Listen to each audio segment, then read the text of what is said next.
Okay, let's unpack this. When you think about the true engines of the digital world, the infrastructure powering the massive global cloud providers, the AI training clusters, or even the instantaneous high-stakes finance markets, you might assume it's all dominated by legacy giants. Right. But there is a company whose technology is so fundamental, so optimized for sheer speed and resilience, that it forms this hidden high-performance foundation for all those demanding environments. And that company is Arista Networks. We're talking about the critical enabler of modern cloud scale and speed. I Exactly. mean, they didn't just compete with the incumbents. They really showed the industry what was possible when you put a truly superior operating system on superior hardware. Uh-huh. Their focus is in high-speed data centers, cloud hyperscalers, and crucially, the world of high-frequency trading, where, winning or losing is measured in single-digit nanoseconds. It's incredible. Our mission for this deep dive is to understand Arista Networks, founded originally as Arista back in 2004, not just as a switch vendor, but as a genuine technological vanguard. Yeah, that's the right word for it. Their focus is so specialized, designing and selling multi-layer network switches tailored for software-defined networking, or SDN, across the most demanding environments you can imagine: large data centers, cloud computing, high-performance computing, and high-frequency trading. The bleeding edge of wire speed is really what they trade in. Their portfolio, it spans the entire spectrum of performance metrics you could possibly need. We're talking ultra-low latency cut-through Ethernet switches at 10, 25, 40, 50, 100, That just keeps going and going. all the way up to 200, 400, and yes, even 800 gigabit speeds. And the core technological differentiator, the real secret sauce that enables all this performance and resilience, is their custom Linux-based system, the Extensible Operating System, or EOS. The sources for this dive are pretty comprehensive. We've got stuff covering Arista's rapid corporate history, the massive legal conflict that really defined their early years, the deep technical architecture of EOS, and their strategic expansion through some very specialized acquisitions. And if we connect this to the bigger picture for you, the learner, understanding Arista means grasping how modern network architecture achieves scale and stability. Right. They introduced a model of network resilience and programmability Yeah. that, frankly, the entire industry has had to pivot toward. This is absolutely vital knowledge for anyone trying to stay current in this rapidly evolving landscape of high-performance IT. So let's start at the beginning. How does a company enter a market that's just dominated by these multi-billion-dollar behemoths and immediately command attention? Well, it starts with the founders. It has to. Always does. Arista was founded in 2004 by Andy Bechtolsheim, Kenneth Duda, and David Cheriton. The initial name was Arastra, Uh-huh. and what makes this founding story so unique in Silicon Valley is the sheer financial muscle they started with. I mean, Bechtolsheim and Cheriton are legends in the space, Mm-hmm. and they were able to self-fund the company initially. That initial self-funding is more than just a footnote, isn't it? That's a huge strategic advantage. Oh, it changes the entire trajectory of the company. It meant they weren't immediately beholden to venture capital timelines or, the pressure for rapid short-term returns. We could think long-term. They had the rare freedom to focus purely on an ambitious long-term technical vision, building a truly modular, scalable network operating system from the ground up. One designed specifically for the emerging needs of cloud computing, rather than just adapting old proprietary code bases. That focus on engineering excellence was further solidified with a really pivotal leadership change later in the decade. Absolutely. The key inflection point came in October 2008 with the appointment of Jayshree Ullal as CEO. Right. She arrived with a staggering 15-year tenure at Cisco, which is immensely important context, given the rivalry that was coming. Yeah. Foreshadowing. Her background gave Arista immediate credibility in the enterprise space, and her leadership has been consistently recognized. It led to her being named to Barron's list of world's best CEOs in both 2018 and 2019. And what's interesting is that even today, the leadership structure still maintains that balance, right? Between commercial strategy and this relentless technical vision. It's a classic Silicon Valley triumvirate, but it's highly effective. You have Jayshree Ullal providing the strategic and commercial guidance as CEO and chairperson. The vision. Andy Bechtolsheim, the founder and one of the original technologists, he remains the chief architect, ensuring the company never loses its edge in silicon and systems design. And Kenneth Duda. He's the third founder, and he serves as the CTO, guiding the long-term technological roadmap, particularly around their core asset, the EOS software. Today, they are anything but a startup. I mean, looking at the financials, they are operating at a scale that puts them squarely in the league of established network The titans. scale is immense, and it's especially impressive considering their relatively niche focus compared to, say, a general-purpose tech company. The 2024 financial snapshot shows revenue hitting US $7.003 billion, Wow. with a very significant net income of US $2.85 billion. Total assets are pegged at US $14.04 billion. And for that scale, their workforce is pretty lean. It is, yeah. Notably lean, 4,465 employees as of December 2024. And importantly, the commitment of the founders remains. Andy Bechtolsheim, the chief architect, still owns a substantial 15.3% of the company. So his skin is still very much in the game. It ties the financial success directly to the engineering decisions. Okay, here's where the narrative shifts from just pure innovation to corporate siege. Arista's entrance into the public market, it should have been this crowning moment. Their IPO in June 2014 on the NYSE under the ticker ANET, it just crushed expectations, raised $226 million. Yeah. But this success instantly triggered a massive defensive response from the industry giant. The celebrations were incredibly short-lived. In December 2014, so just months later, Cisco, the incumbent, and, Ulal's former employer, filed 2 sweeping lawsuits alleging intellectual property infringement. So this wasn't just a standard patent fight. No.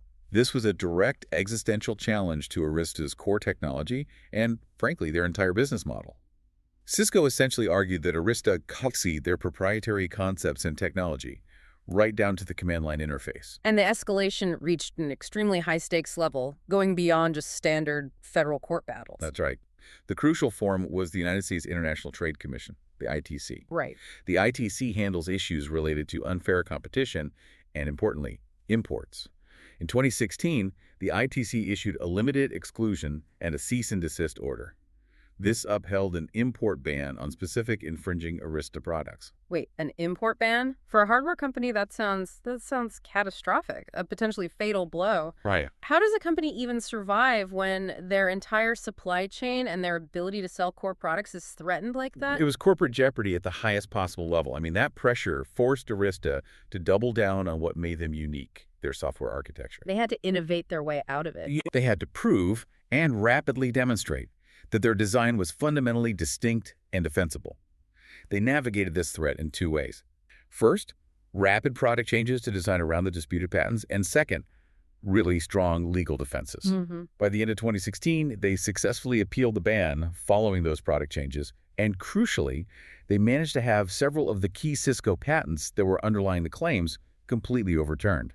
So after years of grueling legal costs and all this uncertainty, they finally settled in 2018. But $400 million, that's a devastating settlement for any company. Was that essentially a loss, or did they win something invaluable in that exchange? Yeah, it's an excellent critical question. On the surface, paying US $400 million looks like a substantial loss, and it was certainly an enormous cost. Of course. However, they won something far more valuable than the cash: Oh. market legitimacy and operational certainty.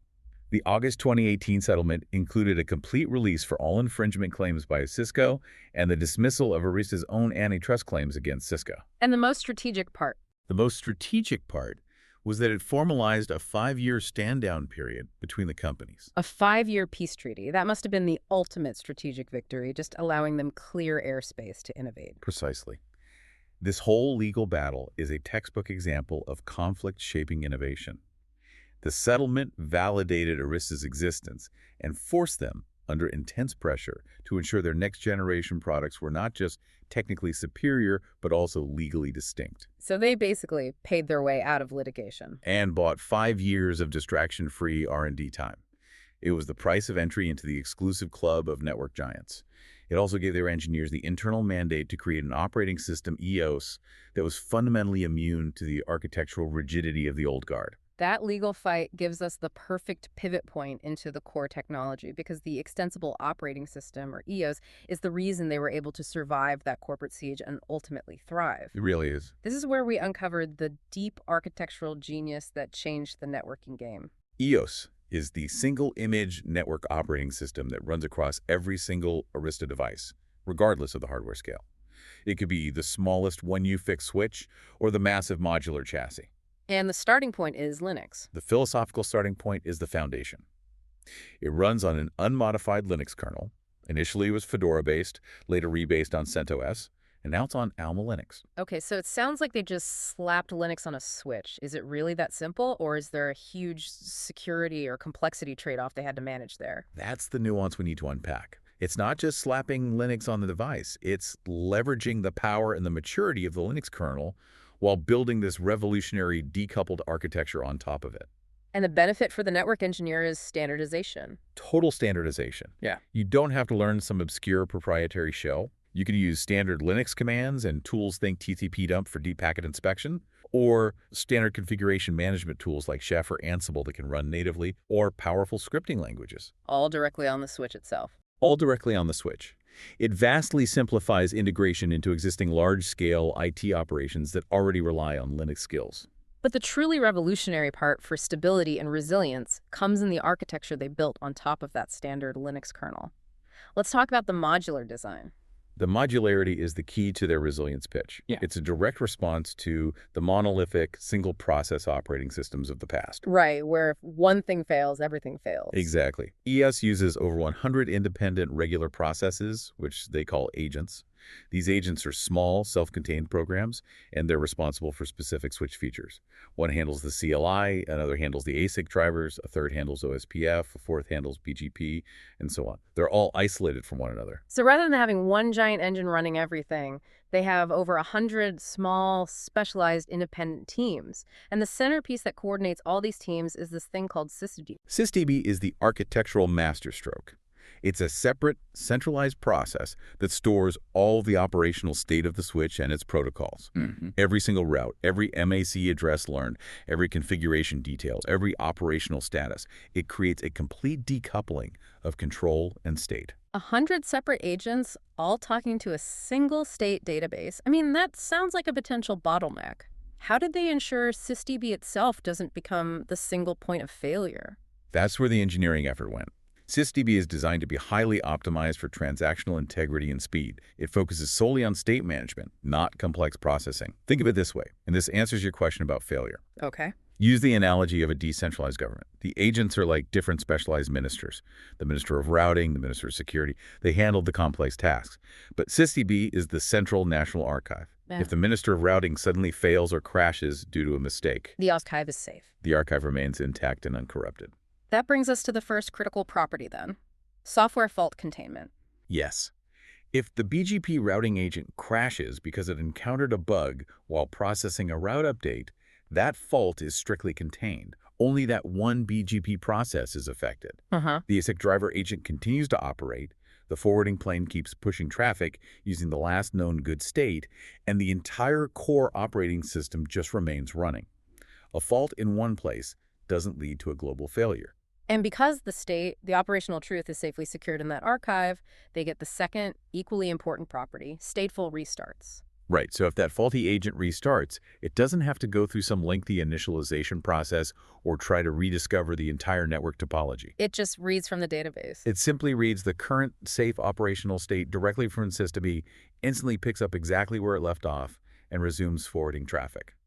For Network Operations Center, or NOC, engineers, this means that what might be a full device reboot on a competitor system is often just a momentary sub-second hiccup on an Arista switch. That significantly reduces mean time to recovery. Massively. And the practical benefit that drives massive cloud customers to Arista, which arises directly from these independent processes, is ISU and service software upgrade. ISU is a huge operational cost saver for hyperscalers. Because the agents are independent and decoupled from the state, you can push updates or patches to specific components, or even the entire OS, while the switch is actively forwarding production traffic. So no more maintenance windows. You don't have to schedule a major outage window to upgrade the operating system. Avoiding those reboots translates directly into millions saved in operational costs and avoidance of uptime penalties, especially in, multi-thousand node data centers. The network fabric can literally heal and upgrade itself without disrupting user traffic. So the stability is baked into the architecture, but the other half of the Arista equation is flexibility. That Linux foundation unlocks a level of programmability that traditional proprietary switch OSes just couldn't match. The ability to run standard Python or Bash scripting natively is, well, it's table stakes now. But Arista built specialized network-aware mechanisms specifically to allow external automation and internal switch logic to interact reliably with the control plane and the state. Let's detail those tools, starting with the automation engine that allows the switch to react to its own environment. Advanced Event Management, or AEM. AEM is basically the if this, then that engine built directly into EOS. It monitors sysdb for state changes events and then executes actions automatically. So for example, For example, if a link status changes, if the temperature crosses a threshold, or very relevant in a cloud environment, if a virtual machine migrates and changes the network topology, AEM can instantly trigger a predefined sequence. and what can that sequence do? It might involve running CLI commands to quarantine a port, executing an arbitrary Python script to log all the details, or sending a structured alert to a monitoring system. It empowers the switch to self-manage and automate basic troubleshooting and mitigation. And for postmortem analysis and auditing, they built in a historical logging function. That's the event monitor. It turns network monitoring into a standardized database function. It tracks every significant state change to critical network tables, the MIC address table, the ARP table, routing tables, and logs them into a local SQLite database. Which is powerful because it's a standard format. Exactly. It's powerful because users don't need complex proprietary tools to audit these changes. They can query the historical data using standard structured query language, or SQL. It's an invaluable tool for network forensics, especially when you're trying to understand why some transient routing issue occurred 3 days ago. But the engine that truly integrates Arista into the modern automation ecosystem is the eAPI. The external API, or eAPI, is the modern interface. It uses a version JSON RPC interface. In the old world, external automation tools had to connect to the switch and scrape unstructured text output from the CLI, which is a brittle, error-prone process. I've written those scripts. They break all the time. Right. With eAPI, external controllers, configuration management tools like Ansible, or custom orchestration platforms send commands and get back clean, structured JSON objects. This makes programmatic control of the switch predictable, scalable, and far more reliable, which is mandatory when you are managing tens of thousands of devices. And the extensibility of EOS is perhaps best showcased by their centralized management platform, CloudVision. CloudVision really shows their philosophical commitment to open standards.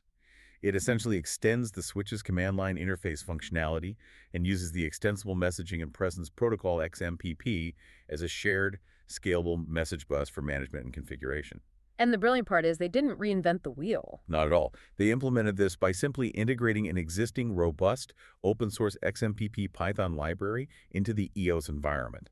This demonstrates how that modularity allows them to quickly incorporate powerful, established open technologies into their product line, moving management from a box-by-box CLI model to a centrally orchestrated API-driven model. Okay, so we've established that the software EOS is the foundation for resilience and programmability.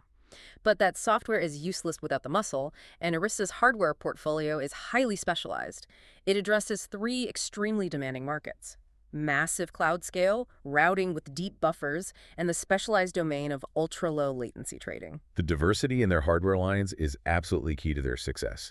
They recognized early on that a one-size-fits-all switch just couldn't meet the vastly different demands of a web services giant and a high-frequency trading firm. For sheer scale and density, the modular systems are the titans, specifically the 7500R series. These are the workhorses of the largest data centers. The 7500R is Arista's flagship modular chassis. It's capable of supporting between 4 and 16 line cards, and the raw numbers are just immense. Give me some numbers. We're talking about up to 150 terabit per second of total fabric capacity. When it's fully populated, they can support a maximum of 576 100 gigabit Ethernet ports. How does that compare to the needs of a modern hyperscaler? Why is that massive fabric capacity even necessary? Well, hyperscalers need spine switches that can handle massive fan-out connecting hundreds, sometimes thousands, of leaf switches. That 150 Tbits capacity means they can build these highly non-blocking multi-stage closures where pretty much any server can talk to any other server at full line rate. But maybe more importantly, these systems are equipped with 384 gigabytes of packet buffer. 384 gigabytes of packet buffer. That sounds absolutely massive. Why is buffer depth such a critical requirement for cloud traffic? Traditional network switches have tiny buffers, maybe a few megabytes at best. Right. Cloud environments and shared multi-tenant data centers suffer from unpredictable, bursty traffic. If 100 servers suddenly try to send a large amount of data to a single server simultaneously, those tiny buffers just overflow. That leads to packet loss and required retransmissions, which just kills application performance. So the deep buffer is a shock absorber. A massive shock absorber. That 384 GTLB, provided by the 7500R, allows the switch to absorb huge bursts of traffic without dropping packets, ensuring efficient data transport for demanding AI and storage workloads. And they manage that massive traffic efficiently using something called virtual output queuing, or VOQ. VOQ is essential for high-performance modular systems. Instead of buffering packets on the input line card and risking what's called head-of-line blocking. Right, where one slow packet holds up everyone behind it. Exactly. VOQ creates logical queues for every output port on every other line card. This allows the centralized fabric scheduler to manage the flow of traffic across the internal fabric far more intelligently, ensuring fairness and maximizing throughput. It's especially critical for mitigating congestion in high-performance computing environments. And there's flexibility in the port configuration that can drastically increase density if you need it. Yes, on the 7500R, a single 100 GBE port can be broken out into 4 10 GBE ports. If you maximize that breakout configuration, you could theoretically achieve up to 2,304 line rate 10 GBE ports in a single chassis. That's density combined with flexibility, which appeals directly to massive, highly virtualized cloud deployments. Okay, moving to the slightly smaller modular offerings, we have the 7300X, the X3, and 7320X series. These still offer impressive Scale 4 or 8 line cards, up to 50 Tbits capacity, supporting 124 10 GBE ports. The key differentiator here is often just the physical connectivity. How so? Unlike the 7500R, the 7300 series line cards offer 10G DCC support. That's the copper twisted pair standard. While many environments are fiber-first these days, certain legacy networks or specific office campus environments still rely heavily on copper, making the 7300 series essential for bridging that gap in the modular chassis space. Now we look at the fixed form factor switches, which are used for more specialized roles within the spine and leaf fabric. Right, the 7280R series are fixed 1U2U systems that essentially condense the architecture of the massive 7500R modular chassis into a smaller box. It's the same DNA, smaller package. Exactly. They share the same core features. The deep buffer VOQ architecture and the capacity for extremely large routing tables. They're often deployed as high-density leaf switches connecting racks of servers directly into the core network fabric. And for environments where buffer depth is not just important but paramount, we go back to the 7020R series. The 7020R is a powerful example of specialization. This is a 1U store and forward line rate switch with 3 GB of packet memory dedicated to buffering. So even in a 1U box, that's huge. Colossal. While it's less than the 7500R, 3 GB in a fixed 1U form factor is just massive. This depth is critical in environments dealing with specific traffic profiles, like loss-sensitive IP storage networks or certain demanding video workloads where reliable transmission of large, sustained bursts is absolutely necessary. And then we hit the workhorses of the low-latency cloud data center, the 7050X and 7060X series. These are the switches that really brought low latency into the mainstream cloud. They are cut-through switches, which means they begin sending the packet out the destination port before the entire packet has even finished arriving at the input port. It's a neat architectural trick. It is, and it reduces port-to-port latency to 1 microsecond or less.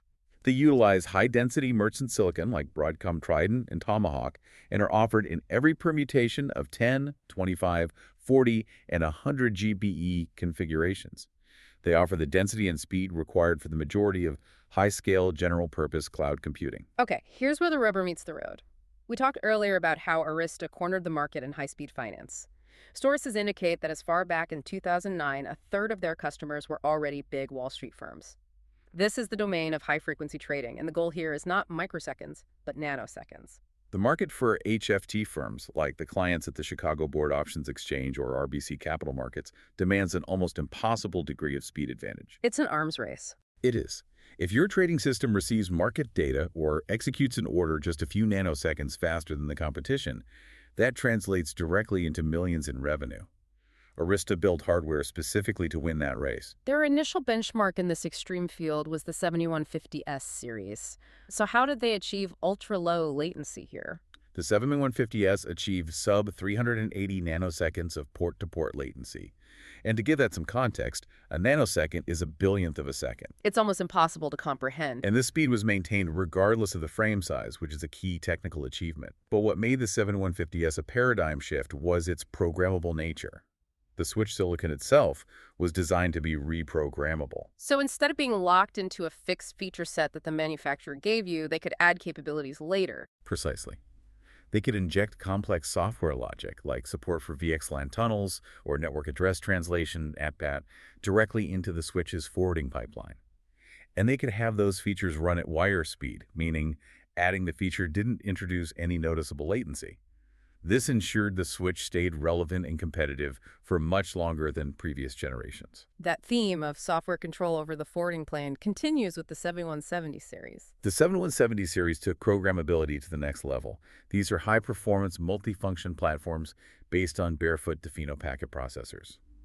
The Tofino processor is architecturally distinct because it's designed to be programmed entirely by the user. The key feature is the ability to use EOS and P4 profiles to customize the data plane. Okay, P4, the language for programming protocol-independent packet processors. For the listener who is informed, but maybe not an expert in networking silicon, what does it actually mean to customize the data plane using P4? Think of the traditional switch ASIC as a rigid highway with fixed exit ramps and signposts. It can only process packets according to predefined rules, like standard Ethernet headers. Got it. P4 allows you to redesign that highway entirely. You can define what protocols the switch recognizes, how it modifies headers, and what logic it applies to specific fields, all in software and all compiled to run directly on the silicon. So you could invent your own protocol. You could essentially invent a new network protocol today, write a P4 profile for it, deploy it onto the 7170 tomorrow, and the switch will process it at line rate. It gives users unprecedented control over packet flow. But if you want the absolute final word in low latency, the point where the technology almost becomes a physics experiment, you have to discuss the 7130 series, which came from the Metamako acquisition. This is where we stop talking about microseconds and even hundreds of nanoseconds, start talking about single-digit nanoseconds. The 7130 series primarily offers Layer 1 switching capabilities. The explanation of Layer 1 switching is crucial here. Can you clarify what that means, beyond just manipulating light and electrical signals? Sure. In a traditional switch, packets are processed at Layer 2, Ethernet frames, or Layer 3, IP addresses. This involves reading headers, checking tables, applying policies, all of which takes time, hundreds of nanoseconds. Okay. Layer 1 switching is essentially a programmable wire. The device is bypassing all Layer 2 processing entirely. It's physically connecting inputs to outputs based on a configuration, often by multiplexing the raw optical or electrical signal. That's why the latency is so unbelievably low, starting at 4 nanoseconds port to port. And it's dependent only on the speed of light. Dependent only on the physical distance the signal has to travel. So it's acting as a programmable physical patch panel, not a smart router, which is why it's so fast. Exactly. It's a configurable optical splitter or tap that retains the flexibility of a traditional switch without the latency penalty. In HFT, this is used for things like creating extremely low latency market data distribution networks, or ensuring that multiple servers receive a time-sensitive signal simultaneously with minimal jitter. And the most extreme variants of the 7130, the ENL models, they integrate even more power. Those variants are the ultimate customizability platform. They are designed to run customer-specific field-programmable gate array, or FPGA, applications directly on the switch. FPGAs. FPGAs are highly parallel processors you can customize for specific tasks. This allows traders or developers to run custom logic, perhaps proprietary RISC checks or algorithmic execution code, with port-to-FPGA latency as low as 3 nanoseconds. That's just astounding. It's a hybrid device running both the Metamako MOS and Arista ES, blurring the line between networking hardware and a dedicated computing appliance. So the hardware is blistering fast and highly specialized. But to function in a modern cloud environment, these devices need to be full-fledged multi-layer switches handling complex routing protocols. Of course. They offer extensive Layer 3 protocol support, which is mandatory for building the massive, multi-tiered, interconnected fabrics needed for the cloud. They support everything you need: IGMP, VRRP, RIP, the major dynamic routing protocols like BGP, OSPF, and ISIS, and even newer control concepts like OpenFlow. They provide a unified platform for both switching and routing. And how do they ensure that high-volume routing doesn't bog down the forwarding speed? They rely on two major performance features that are executed entirely in hardware. First, they use layer 3 or layer 4 equal-cost multipath routing, or ECMP. Uh-huh. This is vital for network scale. It allows them to distribute traffic across multiple, equally preferred paths simultaneously. This maximizes bandwidth utilization and prevents bottlenecks. And what about security and filtering policies? Don't those typically slow things down? They eliminate that performance anxiety by applying per-port L3, L4 access control lists, or ACLs, entirely in hardware. So it's done on the silicon. Right. Since the filtering logic is burned into the ASIC, applying stringent security policies doesn't introduce measurable latency or tax the CPU, which is a huge advantage in high-throughput environments where security filtering must be ubiquitous. Finally, let's look at their contribution to data center topology, the spline architecture. Arista introduced the spline network concept back in 2013. This was an innovation aimed at simplifying the massive complexity of traditional multi-tier data center fabrics. It essentially combines the leaf, or access, and spine or aggregation architectures into a single-tier network. And the goal was cost savings. The goal was twofold: cutting operating costs through fewer devices and simpler management, while still supporting large-scale, specifically up to 2,000 servers efficiently within that consolidated design. It represented a cleaner, more efficient way to build a fabric that's optimized for east-west server-to-server traffic. Arista's story is a classic example of starting with superior, specialized technology and then strategically building out this commanding market position. Their growth strategy really hinged heavily on smart acquisitions that expanded their software dominion beyond just the data center core. Their M&A strategy was surgical.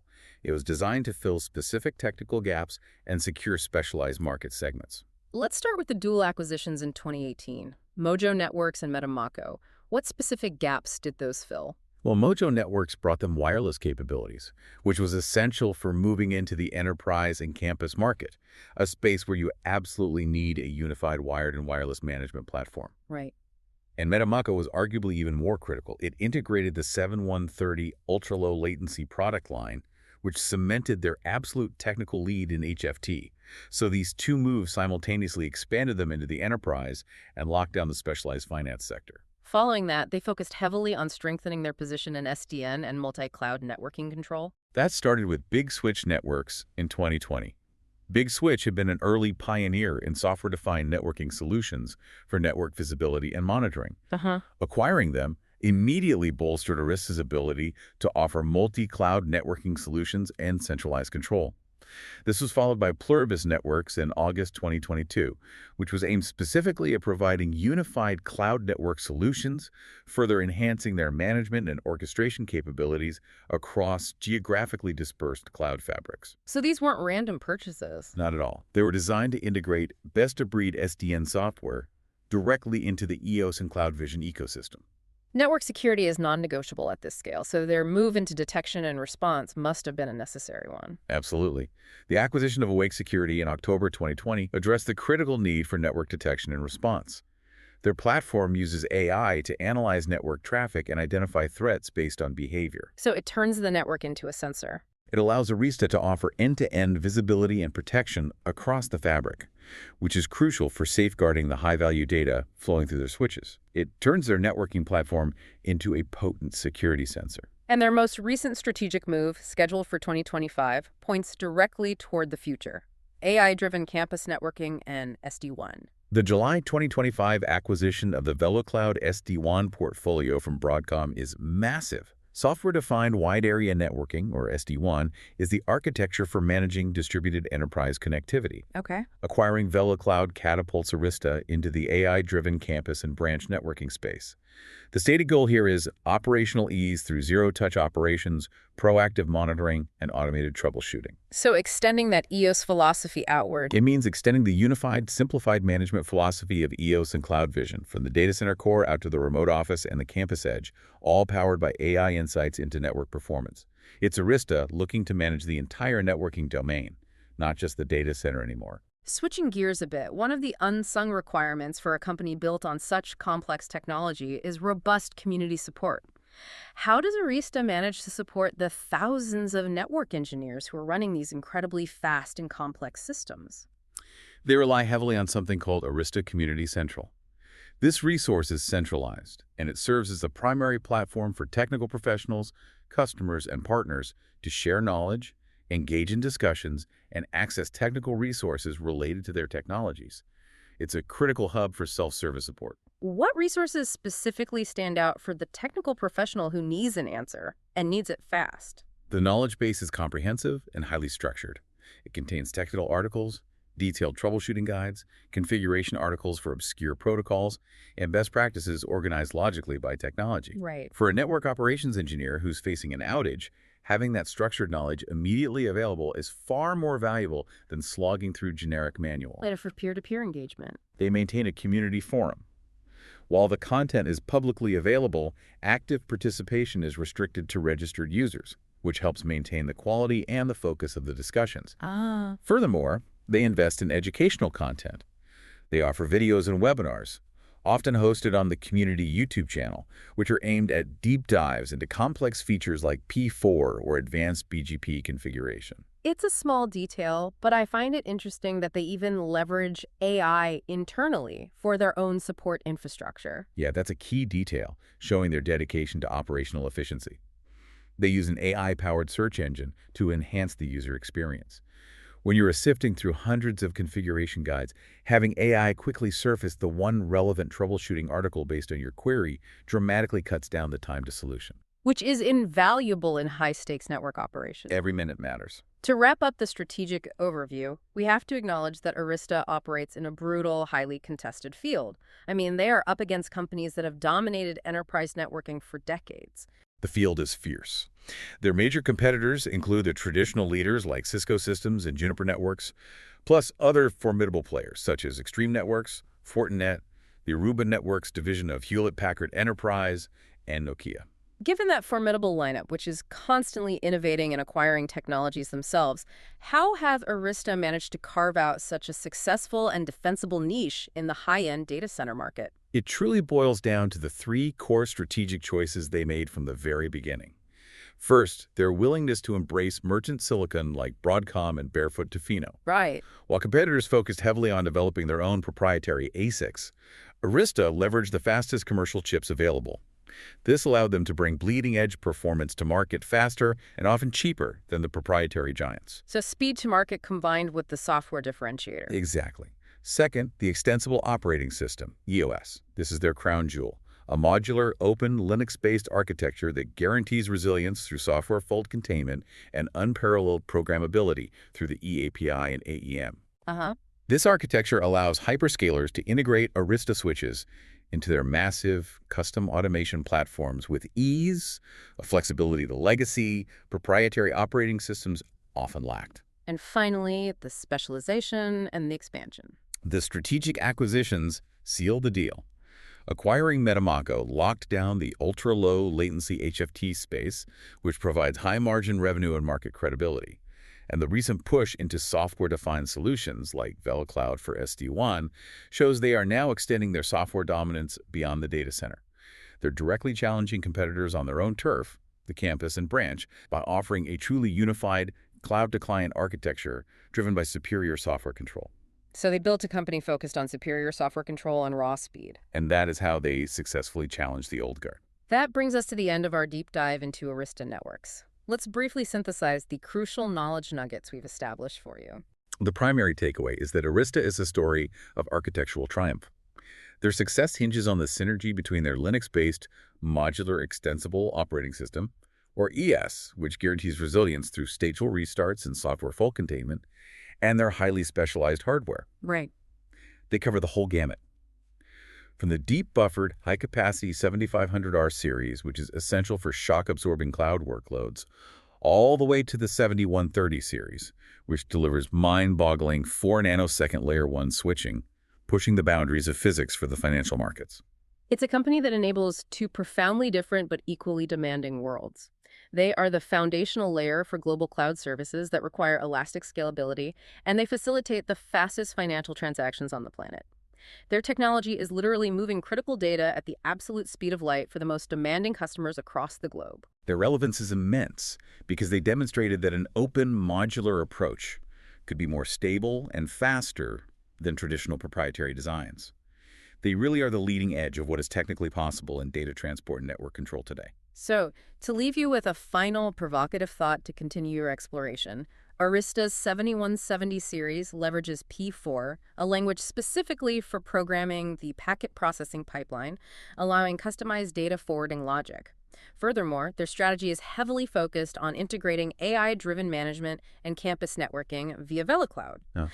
Given this extreme degree of software control over network traffic, what new possibilities does this degree of programmability open up for industries beyond finance? Could programmable switches become the essential compute fabric for massive, time-sensitive AI data processing workloads, treating the network path as another programmable resource entirely?